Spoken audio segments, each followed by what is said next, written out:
On the bicycle. Given the natural and unappreciated predisposition of the historic centre of Florence to bicycle riding, here is a list of the most common types of road conditions. I've judged them relative to their adaptability to two-wheeled travel. Irregular slabs of grey stone. These retain the memory of the antique Roman opus incertum and are often uneven, causing jolting from the gentle to the severe. In any case, they should never be substituted with alternative paving, but only repaired, replacing the damaged pieces. It is the type of paving most in sympathy with the character of Florence, durable and philologically correct, and thus undoubtedly the best. Regular cut stones.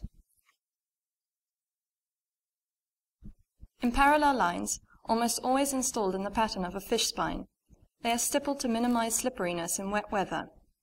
In the past hand-chiseled, they are now incised with a pneumatic drill. These stones create a sufficiently smooth condition, especially when formed by blocks that have been cut recently.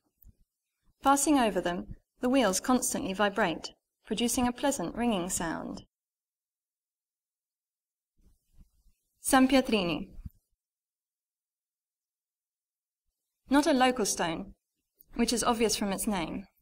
They were used to repave many 19th century streets in the historic centre, restored to new life. For bicycles, they provide a surface which is passable if well maintained, painful when poorly maintained, and dangerous if two or more adjacent stones are missing. You can get your tyre stuck in the small cracks and be thrown into the street. And until 20 years ago, the Sanpietrini paved streets still bore evidence of the tram tracks, perilous for cyclists. These crevices seemed custom-made to the width of bicycle tyres, and the unbalanced rider, trying to regain equilibrium, inevitably took a spill. Anyway, the problem no longer exists. The idea of reinstating the tram was unwisely abandoned, and the old tracks were covered with new layers of asphalt. Asphalt.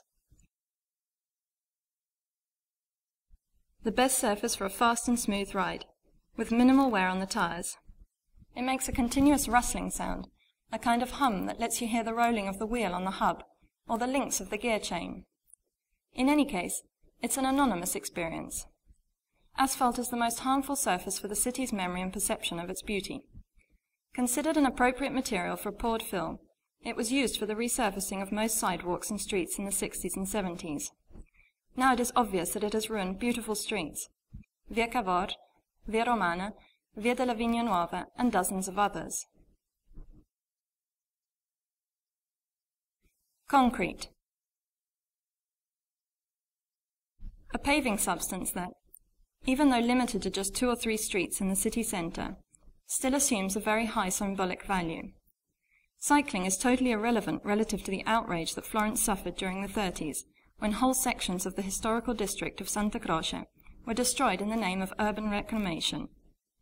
The new streets were made, in a style consistent with the era, with concrete slabs resembling the German motorways of Hitler. Anyway, it makes a very hard street surface, very costly to replace with an alternative. It is, however, necessary to do so.